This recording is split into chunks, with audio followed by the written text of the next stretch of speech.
Well, hi everybody. Tonda, the wine lady from Middleburgh Winery here for Wine Wednesday again. Today we're going to be talking about one of my favorite grapes, the Marquette. Um, so I'll start off a little bit by explaining what is a hybrid grape, because most of the grapes we grow here are hybrids with the exception of Riesling and Cabernet Franc. So Marquette is a hybrid.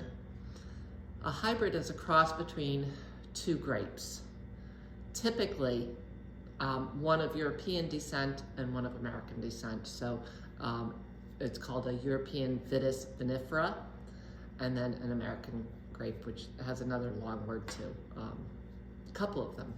But that's a simple hybrid. One grape from there, one grape from there, put them together, make baby grape plant. Marquette, on the other hand, is a complex hybrid. It has more than two parents in its lineage. It's actually the direct result of a cross between MN 1094 and Revat 262.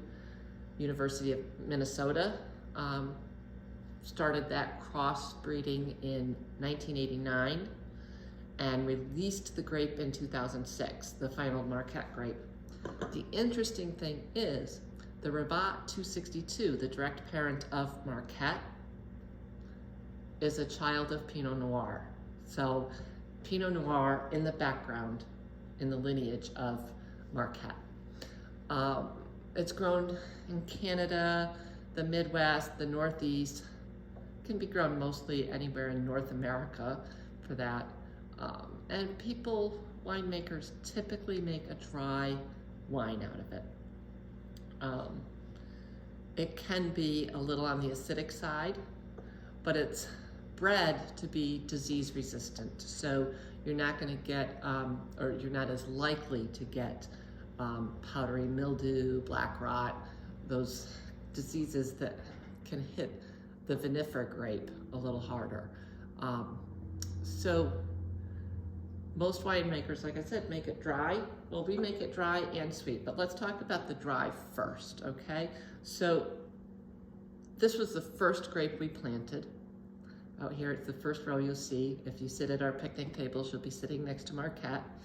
And it's the first one that we bottled. I'll talk about that in just a minute. You can see that it's light, slightly acidic. You'll get that on the tongue. And you get that hybrid aroma.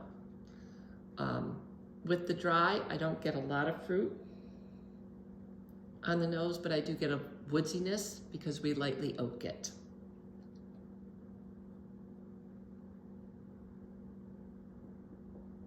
On the tongue, I get a distinct cranberry, changing into sour cherry at the finish. So you'll note that this label is not crooked.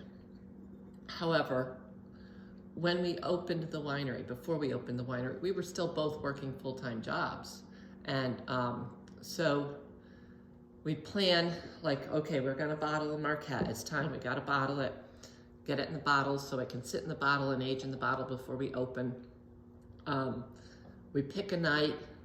I try to shoot out of work early. He tries to get here, get dinner made, and then we come up and we start bottling. There was 170 gallons of Marquette for us to bottle, something about like that. And so 11:30, 12 o'clock at night, we're still bottling, and it seems like it's never gonna end. And he's standing next to me, I'm putting labels on, handing them to him to shrink wrap. He goes, he got it in his head, and I don't know where this came from, to tell me that my label was crooked.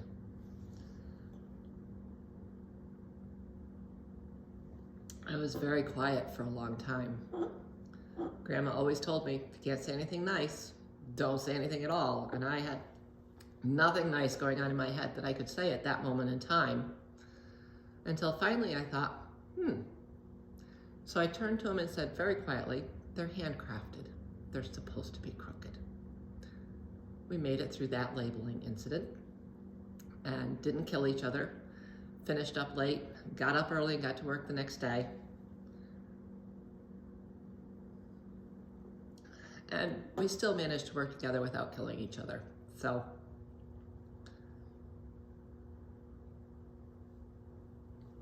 Marquette Dry.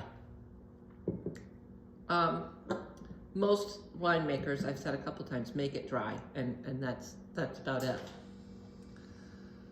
One year when we harvested, we had extra Marquette.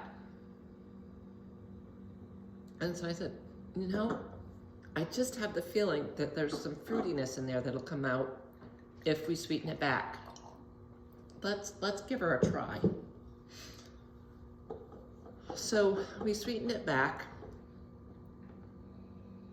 And the first year we didn't add quite as much sugar as we did the second year. And it was fine. It was, you still got that cranberry flavor with a nice kind of raspberry finish to it. This year, we sweetened it back just a little bit more. And it puts a little bit more of a fruity nose on it, masking a little bit of that hybrid aroma. And then you get the raspberry forward. And it's just raspberry and fruity. It kind of floats on your tongue.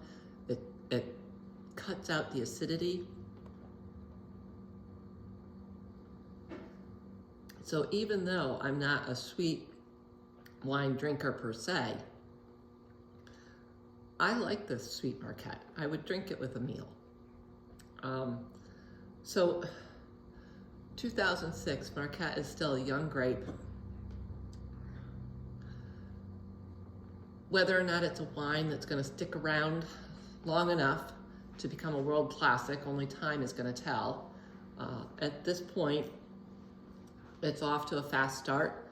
We're happy to have it here both in dry and in sweet at Middleburgh Winery. So come on out and give it a try. Cheers to the weekend.